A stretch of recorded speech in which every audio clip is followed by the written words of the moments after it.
La producción industrial en sus diversas ramas de actividad se recupera lentamente con cifras a noviembre de 2020. A pesar de las turbulencias políticas en los Estados Unidos, las bolsas y mercados no lo resintieron y mantuvieron ganancias. La cuesta de enero de 2021 será la más complicada para miles de familias y le compartiremos algunas recomendaciones para enfrentarla.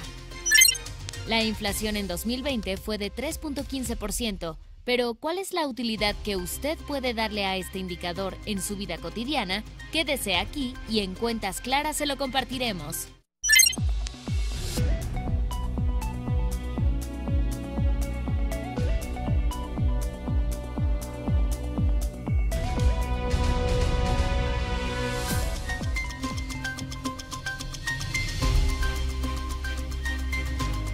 Muy buenas tardes, soy Raimundo Tenorio y me da mucho gusto darle la bienvenida a Cuentas Claras, un programa diseñado pensando en usted y enterarle de lo que acontece en el mundo de la economía y las finanzas, pero sobre todo para contribuir a que usted tenga cuentas claras con información útil para su vida cotidiana.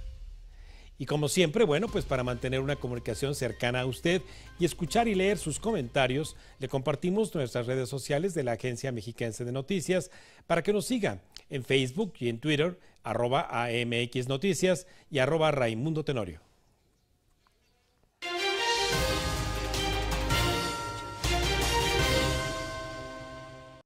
El día de ayer, 11 de enero, se dieron a conocer los resultados al mes de noviembre del 2020 de la actividad industrial en México. Siempre esto por parte de nuestro Instituto Nacional de Estadística y Geografía, el INEGI. En dicho reporte se destaca un modesto crecimiento con respecto a octubre por la lenta recuperación de la producción de los establecimientos industriales que en el año 2020 atravesaron por una crisis inédita, como es sabido por todos nosotros. En su comparación anual, no logran recuperarse ramas industriales como servicios relacionados con la minería, la construcción de obras de ingeniería civil, fabricación de insumos textiles, fabricación de prendas de vestir, curtido y acabado de cuero y piel, impresión e industrias conexas, fabricación de muebles, colchones y otras industrias manufactureras en las que muy seguramente muchos de ustedes prestan sus servicios, desde la fabricación también de automóviles, camiones, etcétera. Entonces, bueno, pues en todo ello tenemos cuentas claras para la industria en México.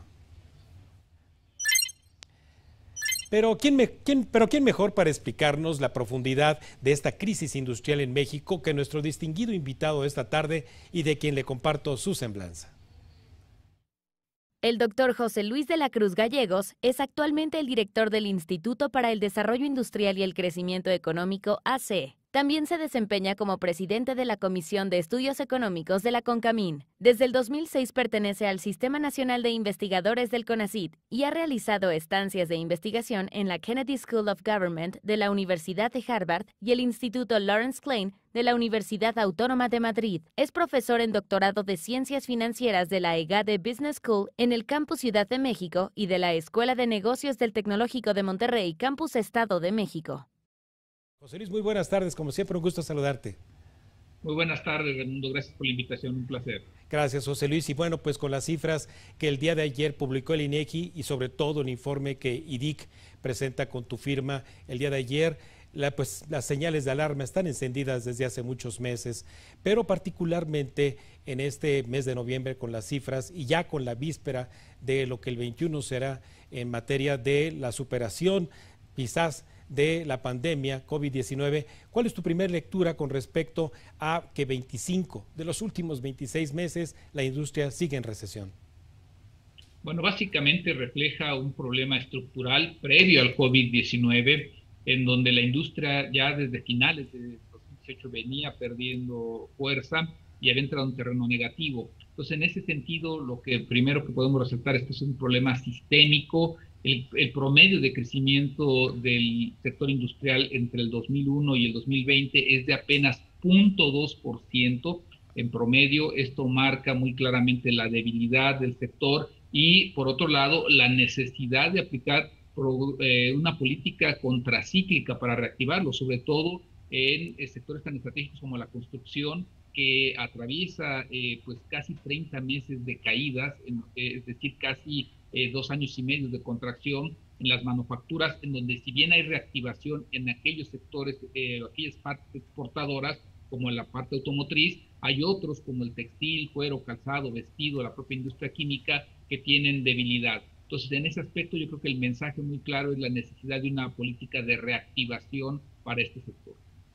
Ahora bien, José Luis, quizás el optimismo de este gobierno para sacar adelante una política industrial en ausencia de la propia política industrial está en el Tratado de Libre Comercio, pero leyendo el informe de IDIC, yo la verdad estoy bastante preocupado porque primero el gobierno de los demócratas entrará en vigor y es un gobierno proteccionista por definición. Y segundo, de que esta mano invisible del comercio internacional a la que te refieres en el reporte, si por favor nos explicas un poco más por qué no debemos lanzar las campanas al vuelo con la reactivación del comercio internacional. Yo creo que hay dos elementos básicos. El primero lo mencionas muy bien. Si nosotros vemos la plataforma del presidente electo, está en su página muy claro, lo que busca es garantizar que el impulso de las manufacturas hechas en Estados Unidos con mano de obra, y así lo pone, del 100% de los trabajadores estadounidenses. Es decir, lo que busca es tratar de impulsar a este sector, y ahí México debe ser muy cuidadoso en el sentido de que si bien hay oportunidades para complementar esa producción, pues se requiere tener muy claro en qué sectores se deben de aplicar esas posibilidades, qué políticas se requieren, porque Estados Unidos lo que va a buscar, al igual que en otros países del mundo, es una política que favorezca la recuperación de su empleo. Y por otro lado está la competencia de China y toda la plataforma asiática que se ha formado en torno a las manufacturas. Hay una alianza que se firmó en noviembre entre China, Corea del Sur, Japón y lo que se conoce como el ASEAN y países de Oceanía, en donde esto representa nueva competencia para México. Entonces, desde esa perspectiva, pensar que en automático el TEMEC va a ser un mecanismo de crecimiento me parece sería darle quizás el beneficio de la duda antes de que tenga resultados. Y finalmente está el hecho del daño industrial que tenemos. Desde nuestra perspectiva, en 2020 solo un estado va a tener crecimiento en materia industrial y en materia general de crecimiento económico, que es Tabasco. El resto va a presentar caídas y entonces también tenemos la necesidad de programas regionales de reactivación. Vaya, también hablando de estas regiones, obviamente una industria campeona en nuestro país, pues es la industria automotriz, mi querido José Luis, pero ahora ya con el requerimiento que desde julio hay para incrementar paulatinamente el contenido regional de 62.5 para llegar hasta 75%, entonces se ve un horizonte un tanto pues incierto con respecto a que si hay la fuerza para poder atraer esa inversión necesaria en la industria para elevar ese componente, particularmente en esa industria. Y no debemos de perder de lado si se llegara a aprobar esta reforma al outsourcing, en donde se busca desaparecerlo. Efectivamente, subir el contenido regional es un elemento en donde esto implica inversiones que no se están haciendo en el país, ir hacia la tecnificación todavía más intensa en este sector y en todas sus cadenas de proveeduría. Y entonces, en ese sentido, me parece que por lo mismo México requiere políticas intencionales que permitan transitar hacia factores de mayor competitividad, de mayor productividad, pero que al mismo tiempo procuren la generación de empleo con mejores calificaciones para los trabajadores, una ecuación que no es fácil de resolver y en donde por lo mismo se requiere una mayor vinculación entre las estrategias del gobierno con las del sector privado. José Luis, de la mano evidentemente de este impulso industrial que requiere el país está la inversión fija bruta, y hoy nada menos por la mañana el INEGI daba a conocer también cifras bastante preocupantes con respecto a la evolución de la reposición de capital, de ese capital nuevo que se requiere para dar ese impulso al valor agregado en la economía.